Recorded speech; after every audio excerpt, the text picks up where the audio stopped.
Good morning student. मागच्या लेक्चर्समध्ये आपण इंट्रोडक्शन केलेलं होतं. फर्स्ट टॉपिक म्हणजे आपला अँगल अँड इट्स मेजरमेंट. त्या अँगल अँड इट्स मेजरमेंटमध्ये आपण काही सुरुवातीला डेफिनेशन्स घेतलेल्या होत्या. फर्स्ट डेफिनेशन आपण बेसिक घेतलेले होते. त्याच्यामध्ये पहिली डेफिनेशन होती आपली डायरेक्टेड अँगल. तर डायरेक्टेड अँगल कशाला म्हणायचं हे तुम्हाला काल लक्षात आलेलं असेल. म्हणजे दोन रेचा आपण ऑर्डर पेअर घेतलेला होता आणि त्याचं जे काही अमाऊंट ऑफ रोटेशन होईल त्या प्रोसिजरला आपण काय म्हणतो तर डायरेक्टेड अँगल असं म्हणतो. परत त्याच्या वेळेस आणखी आपण त्याचे टाईप्स पाहिलेले होते. टाईप्समध्ये झिरो अँगल पाहिलेला होता, straight angle, one rotation, right angle. बरोबर. म्हणजे त्याचं अमाऊंट ऑफ रोटेशन किती झालं, 0 असेल, 360 डिग्री असेल, 180 डिग्री असेल किंवा 90 डिग्री असेल असं आपण त्या डेफिनेशन्समध्ये सांगितलेलं होतं. बरोबर. त्यानंतर त्याचा angles in quadrant, angles in standard position कसा असतो काय नाही हे डेफिनेशनमध्ये आपण कालच्या वेळेस सांगितलेलं होतं. आता ह्याच्या पुढचा पॉईंट म्हणजे तुम्हाला काल सांगितलेलं होतं एक डेफिनेशन आपण घेणार आहे. ती डेफिनेशन म्हणजे आहे को टर्मिनल अँगल्स. डेफिनेशन आपल्याला दिलेलं आहे को टर्मिनल अँगल्स. तर को टर्मिनल अँगल्स कशाला म्हणायचं, सुरुवातीला डेफिनेशन लक्षात घ्या. को टर्मिनल अँगल्स म्हणजे काय तर डायरेक्टेड अँगल. तो सुरुवातीला काय असला पाहिजे, डायरेक्टेड अँगल असला पाहिजे. Directed angle of different amount of rotation. Directed angle of different amount of rotation having the same position.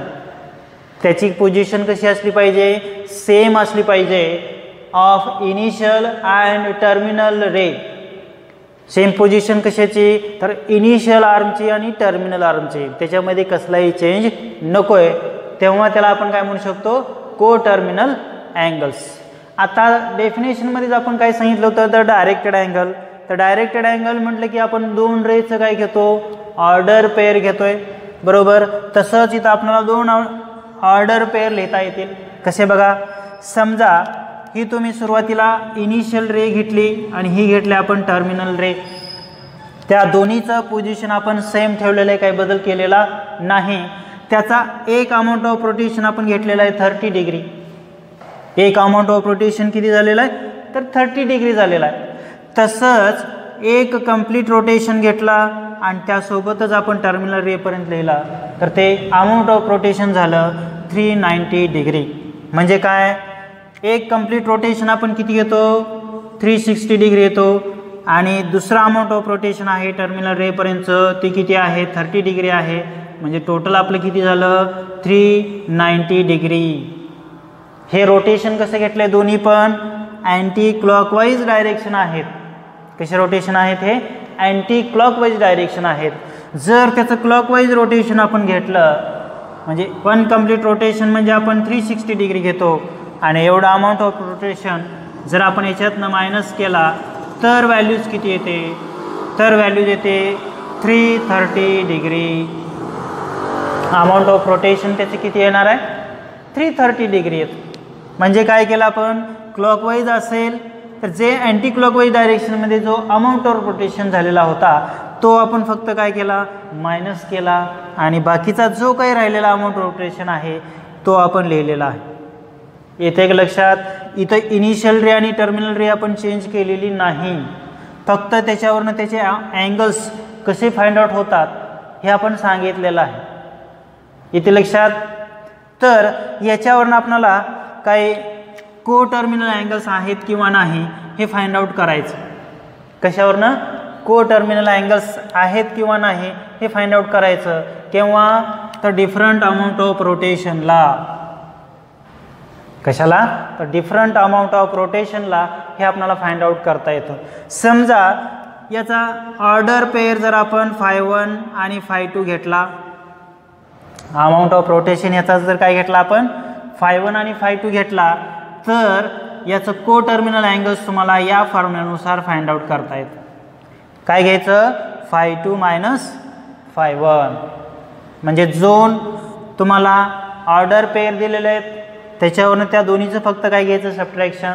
पण घेत असताना कसं करायचं φ2 मायनस φ1 घ्यायचं आहे. तो अँगल्स या पद्धतीनं लिहायचा आहे. आणि तो आलेली व्हॅल्यूज इंटिग्रल मल्टिपल ऑफ 360 मध्ये आलं पाहिजे. म्हणजे काय तर तो 360च्या पाड्यामध्ये आला पाहिजे. आणि व्हॅल्यूज ऑफ n म्हणजे काय तर तो इंटिग्रल मल्टिपल आहे. इंटिग्रल मल्टिपल म्हणजेच काय तर आपण एक पाडा तयार केल्यानंतर 1 to 10 पर्यंत लिहितो. असे पाडे आपल्याला येत नसतील तर आपण असं तयार करतो. तर मी 360चा टेबल तयार केलेला आहे. या पद्धतीनं मल्टिप्लिकेशन करून हा टेबल तयार केलेला आहे. आता याच्यावरून आपल्याला एक्झाम्पल सॉल्व करायचा आहे. त्यासाठी हा टेबल्स तुम्हाला लक्षात आला पाहिजे. लक्षात जरी येत नसेल तर जी काही व्हॅल्यूज तुमची आलेली आहे एक्झाम्पल्समध्ये त्या व्हॅल्यूजनुसार तुम्ही त्या व्हॅल्यूजनं मल्टिप्लाय करून त्याचा इंटिग्रल मल्टिपल तुम्ही फाइंड आउट करू शकता. येते का लक्षात? या पद्धतीनं आपल्याला हा फॉर्म्युला लक्षात घेता येतो. हा फॉर्म्युला काही पुस्तकामध्ये कुठे दिलेला नाही, पण आपण दिलेल्या एक्झाम्पल्सनुसार आणि ह्या टेबलनुसार आता एक्झाम्पल्स सॉल्व करणार आहे. येते का लक्षात? डेफिनेशन लक्षात आली. सुरुवातीला फक्त काय घ्यायचं आहे डिफरंट अमाऊंट ऑफ रोटेशन, पण कंडिशन सांगितली त्याच्यात same position of initial and terminal ray. या दोन्हीची इनिशियल रेची आणि टर्मिनल रेची कंडिशन पोझिशन जे काय आहे ती सेम असली पाहिजे. त्याच्यामध्ये कुठलाही बदल झाला नाही पाहिजे. तेव्हाच त्याला त्या काय म्हणू शकतात तर को टर्मिनल अँगल असं आपण म्हणू शकतो. येते लक्षामध्ये? आता एक्झाम्पल्स मी सांगणार आहे. काय एक्झाम्पल्स आहे बघा. सुरुवातीला फर्स्ट आहे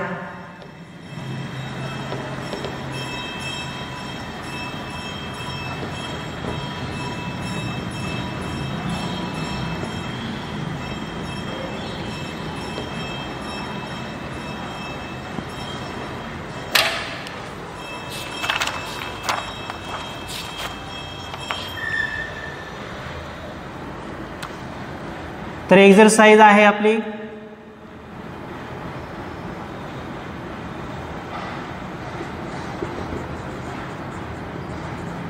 1.1. फर्स्ट एक्झरसाइज आहे आपली. त्याच्यामधला आपला पहिला क्वेश्चन दिलेला आहे त्यांनी determine which of the following determine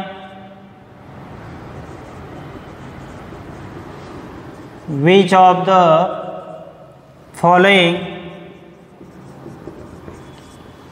determine which of the following pairs of angles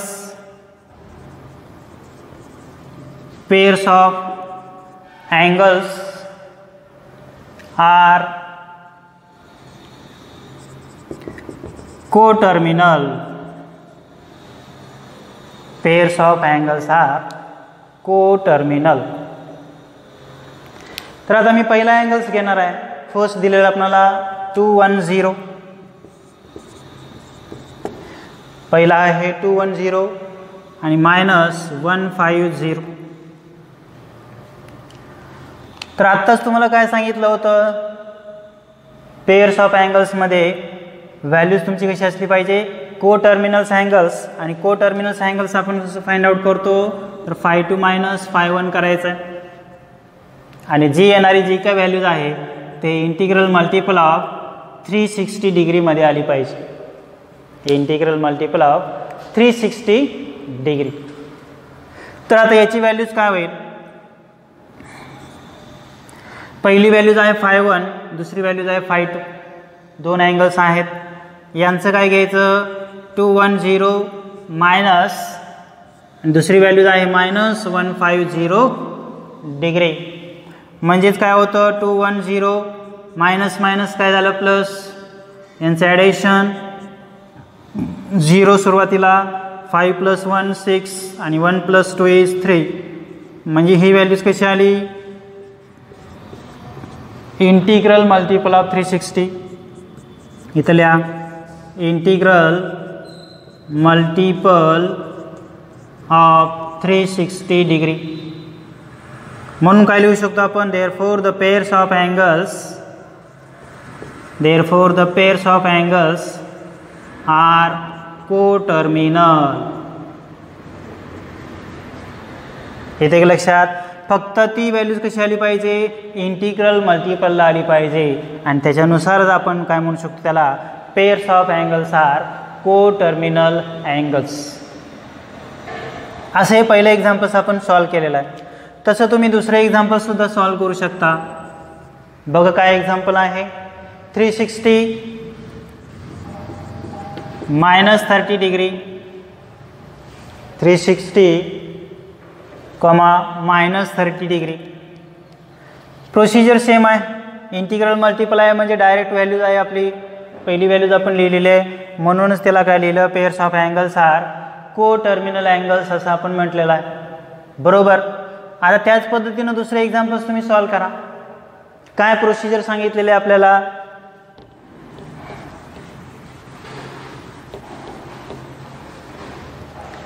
दुसरा अँगल्स किती आहे, अँगल्स किती दिलेला आपल्याला 360 आहे.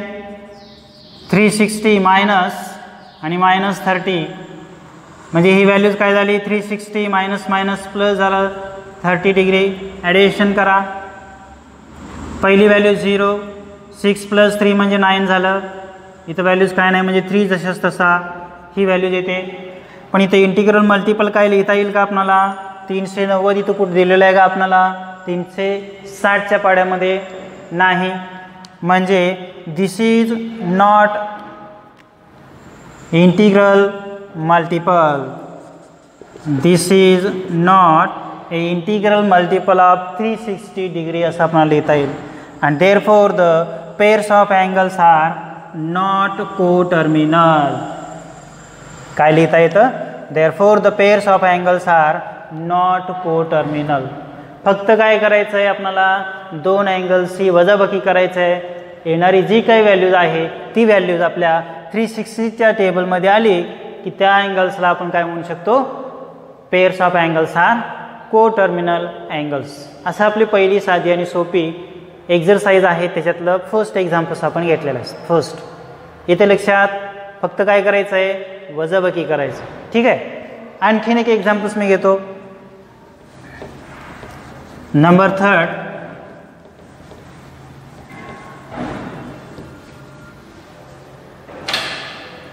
एक्झाम्पल आहे -180 डिग्री. -180 डिग्री आणि 540 डिग्री. -180 डिग्री आणि 540 डिग्री. प्रोसिजर काय सांगितलं आहे आपण, सुरुवातीला काय घ्यायचं आहे, सुरुवातीला पहिला अँगल्स म्हणजे -180 डिग्री. बरोबर आहे. -180 डिग्री घेते वेळेस काय करा, जी सर्वात मोठी व्हॅल्यूज आहे ती सुरुवातीला घ्या. म्हणजे मी ही सुरुवातीला घेतो -40 डिग्री, मायनस आणि -180 डिग्री नंतर लिहितो. तर काय होईल, 540 डिग्री मायनस काय झालं, प्लस म्हणजे 180 डिग्री झालं. बरोबर. आता परत एक वेळेस काय करा, ॲडिशन. 0 0 म्हणजे 0 झालं. 8 + 4 म्हणजे किती झालं, 12. 12ला 2 लिहा. हाचा आला 1. 1 आणि 6, 1 आणि 5 म्हणजे 6 आणि हाचा एक आपला 7 झाला. म्हणजे ही व्हॅल्यूज कशी झाली, 720 डिग्री झाली. आणि 720 डिग्री म्हणजेच काय लिहू शकतो आपण, 720 मल्टिपल ऑफ 2 लिहू शकतो. 2 × 360 डिग्री. आणि यालाच आपण काय म्हणू शकतो, this is a integral multiple of 360 degree. काय झालं हे, this is the integral multiple of 360 degree झालं. म्हणजेच pairs of angles are coterminal angles झालं. समजा तुम्ही हीच व्हॅल्यू जशाच तशी लिहिली असती तर येणारी व्हॅल्यूज इथं कशी आली असते, मायनसमध्ये आली असते. म्हणजे अँगल्स तुमचा कसा आला असता, मायनसमध्ये आला असता.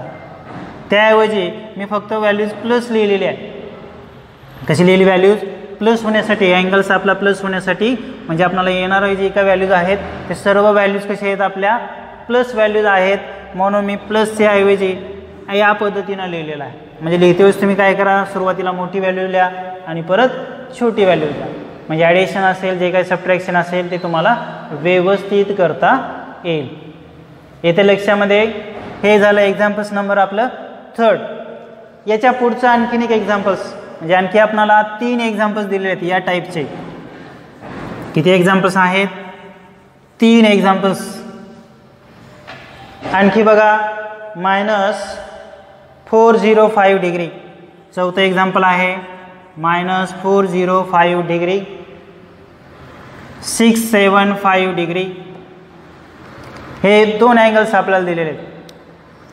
-405 डिग्री आणि 675 डिग्री. बरोबर आहे एक्झाम्पल. तर आता काय करायचं या दोन्हीचं? सुरुवातीला काय सांगितलं आहे? मोठी व्हॅल्यूज लिहा. कोणती व्हॅल्यूज आहे? 675 डिग्री. काय करायचं? मायनस करायचं. -405 डिग्री. बरोबर. मायनस काय होतं? Plus 675 degree plus 405 degree. आता या दोन्हीचं काय करायचं आहे आपल्याला? ॲडिशन करायचं आहे. 5 + 5 0 झालं म्हणजे 10 होतं. आजचा 1 लिहिला आपण. 0 + 7 म्हणजे 7 + 1 व्हॅल्यूज किती झाली? 8 झाली. आणि 4 × 4 + 6 म्हणजे व्हॅल्यूज किती झाली? 10. ही व्हॅल्यूज कुठले? इंटिग्रल मल्टिपलमध्ये आहे का? आहे. म्हणजे 1080 डिग्रीला ही व्हॅल्यूज मल्टिपल आहे. पण व्हॅल्यूज किती आपली इंटिग्रल मल्टिपलची? 3 दिलेलं आहे. म्हणून इथं व्हॅल्यूज तुम्हाला लिहिता येते 3 × 360 डिग्री. काय लिहिता येतं? 3 × 360 degree. This is the integral multiple of 360 degree. आणि शेवटी लिहा therefore the pairs of angles are coterminal angles. येथे लक्षात फक्त काय करायचं आपल्याला? वजाबाकी करायचे अँगल्सचे आणि त्याच्यावरनं त्याची व्हॅल्यूज फाइंड आउट करायची आहे. आणखी 2 एक्झाम्पल्स राहिलेले आहेत. तर ते 2 एक्झाम्पल्स तुम्ही याच पद्धतीनं सॉल्व करा. फक्त काय घ्यायचं आहे आपल्याला? वजाबाकी घ्यायची आहे. मोठी संख्या वजा छोटी संख्या. येणारी जी काय व्हॅल्यूज आहे ते इंटिग्रल मल्टिपलमध्ये आली तर दिलेला अँगल्स हा आपला कोटर्मिनल अँगल आहे. इंटिग्रल मल्टिपलमध्ये आलेलं नाही म्हणजे ती values which is not coterminal angle असं आपल्याला सांगता येतं. येतं लक्षात? ही पहिली एक्झरसाइज आपली, त्याच्यातला पहिला पॉईंट्स मी घेतलेला आहे डेफिनेशननुसार आपला. आणखीन एक दुसरा पॉईंट आपल्याला घ्यायचा आहे याच्यातला, म्हणजे तो आहे ड्रॉ द अँगल्स.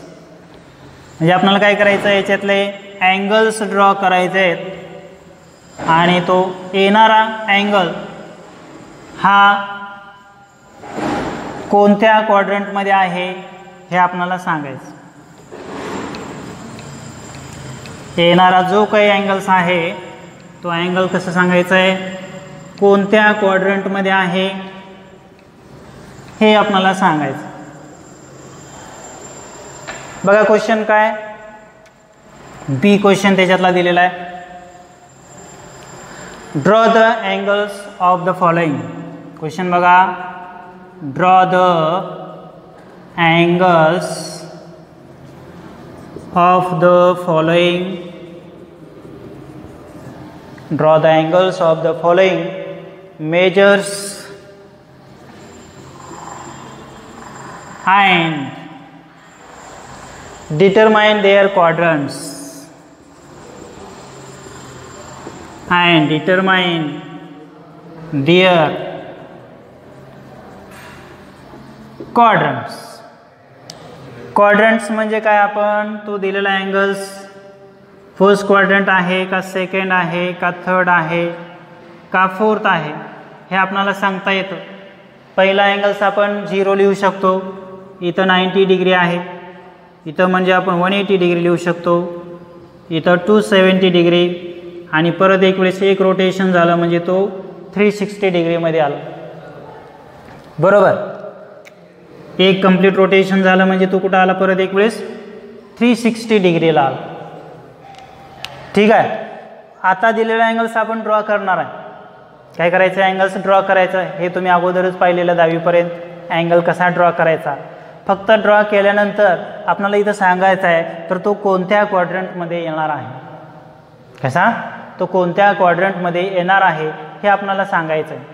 पण त्याच्या अगोदर मी एक डेफिनेशन तुम्हाला सांगितली होती. तो अँगल पॉझिटिव्ह आहे का निगेटिव्ह आहे. जर तो अँगल पॉझिटिव्ह असेल तर मी काय सांगितलं होतं? तर तो अँगल्स अँटी क्लॉकवाईज डायरेक्शन असेल.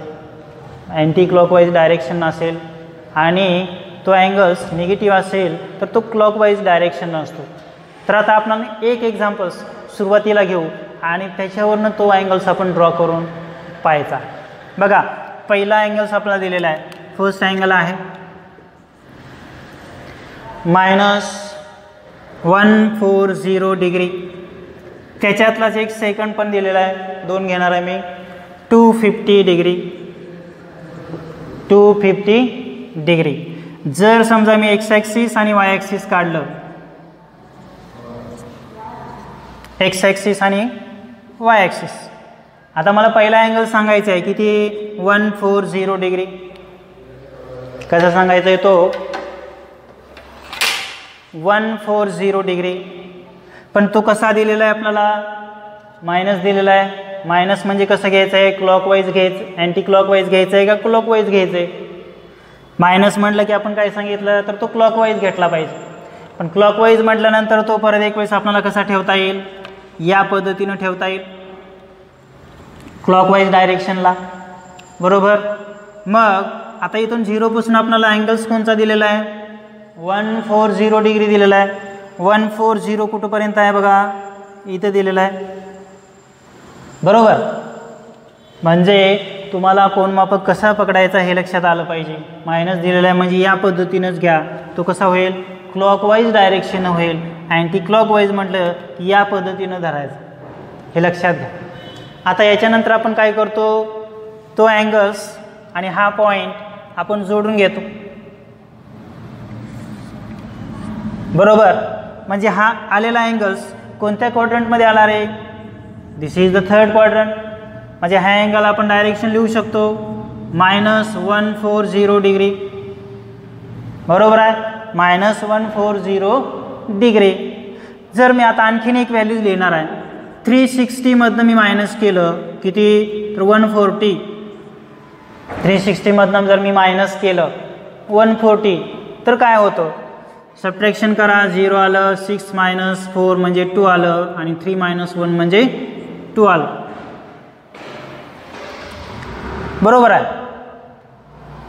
360मधनं ही व्हॅल्यू मी काय केली, मायनस केली. उरते किती, तर व्हॅल्यू झाली 220 डिग्री. व्हॅल्यूज किती आली, 220 डिग्री. म्हणजे ही जी व्हॅल्यूज राहिलेली आहे ती व्हॅल्यूज कशी आहे, 220 डिग्री आहे. अँगल्स आपला तो कसा राहतो, 220 डिग्री. म्हणजे डायरेक्शन तसं त्याचं काय घेतलेलं आहे, अँटी क्लॉकवाईज डायरेक्शन आहे. आणि इकडचा अँगल्स तो कसा आहे, क्लॉकवाईज डायरेक्शन आहे. बरोबर आहे का. क्लॉकवाईज म्हटले की काय सांगितलं, अँगल आपला मायनस, आणि अँटी क्लॉकवाईज म्हटले की तो अँगल्स कसा येतो आपला प्लस येतो. हे लक्षात आलं पाहिजे तुमचं. तसा जसा मी तुम्हाला पहिला ड्रॉ करून दाखवलेला आहे तशा पद्धतीनं तुम्हाला 250 डिग्री ड्रॉ करता येईल. 250 डिग्री ड्रॉ करता येईल. म्हणजेच काय करायचं, एक्स ॲक्सिस वाय ॲक्सिस घ्या, एक्स ॲक्सिस वाय ॲक्सिस. त्याच्यावरनं तुमचा अँगल्स कसा, तो एक पूर्ण अँगल्स घेतला म्हणजे इथंपर्यंत अमाऊंट ऑफ रोटेशन तुमचं किती येणार आहे, इथंपर्यंत तुमचं अमाऊंट ऑफ रोटेशन किती होईल, 180 डिग्रीपर्यंत होईल. 180 डिग्री. आता 180 डिग्रीच्या ऐवजी मी 360 - 250 केलं तर व्हॅल्यूज किती राहतात, 180. 360मधनं 250 मायनस केलं तर किती राहतं बघा, सबट्रॅक्शन 0, 6 - 5 1, 3 - 2 1. म्हणजे मला डायरेक्शन कोणता, क्लॉकवाईज डायरेक्शननं जर मी 110 ड्रॉ केला तर मला 250 डिग्री हा अँगल्स फाइंड आउट होतो. बघा कसा. आता अँगल्स आपल्याला किती घ्यायचा आहे, 110 डिग्रीला घ्यायचा आहे. 110 डिग्री कुठे येतोय, हा अँगल्स इथं येतोय. बरोबर. त्यानंतर ही लाईन्स ड्रॉ करा 110ची. म्हणजे आपल्याला क्लॉकवाईज डायरेक्शननं ही व्हॅल्यूज किती होते, तर 250 डिग्री होती. क्लॉकवाईज डायरेक्शननं ती व्हॅल्यूज कुठंपर्यंत होते, 250 डिग्री. आणि तो अँगल्स कुठं आला, तर थर्ड क्वाड्रंटमध्ये आला. हे तुम्हाला मेन्शन करायचं आहे. इथं पण आपण अँगल लिहिलेला आहे. किती अँगल्स आलेला आहे तो तुमचा -140 डिग्री, म्हणजे तो थर्ड क्वाड्रंटमध्ये आला. इथं सुद्धा अँगल्स तुमचा कुठं आलेला आहे, थर्ड क्वाड्रंटमध्ये आलेला आहे. जर हा अँगल्स आपण कसं लिहिलेला आहे, अँटी क्लॉकवाईज डायरेक्शनने लिहिलेला आहे. आणि जर तुम्ही क्लॉकवाईज डायरेक्शनने लिहिला तर किती व्हॅल्यूज आपण मल्टिप्लाय केली, म्हणजे मायनस केलेला आहे, किती राहिलेला आहे, -110 डिग्री. एवढी व्हॅल्यूज आपण फक्त मायनस केली आहे, म्हणजे ती व्हॅल्यूज कशी झाली, क्लॉकवाईज डायरेक्शननं झाली. क्लॉकवाईज म्हटलं की फक्त मायनस, एवढं लक्षात ठेवायचं. आता हे दोन्ही अँगल्स मी तुम्हाला ड्रॉ करून दाखवलेले आहेत. असे आणखी आपल्याला टोटल या एक्झाम्पल्समध्ये 10 एक्झाम्पल्स दिलेले आहेत. या क्वेश्चनमध्ये 10 एक्झाम्पल्स. मी फक्त तुम्हाला 2 अँगल्स ड्रॉ करून दाखवलेले आहेत. किती अँगल्स, 2 अँगल्स ड्रॉ करून दाखवलेले आहेत. असे बाकीचे राहिलेले काही अँगल्स तुम्ही ड्रॉ करायचे आहेत. आणि जे काही एक्झाम्पल्स त्याच्यातले आणखी थोडेसे डिफरंट टाईपचे एक्झाम्पल्स आहेत, ते एक्झाम्पल्स आपण उद्याच्या लेक्चर्समध्ये पाहू, म्हणजे नेक्स्ट लेक्चर्समध्ये. इथंपर्यंत काही अडचण असेल तर कमेंट करा. त्यानंतर बाकीचं जे काही राहिलेलं आहे आपण नेक्स्ट लेक्चर्समध्ये पाहू. थँक्यू.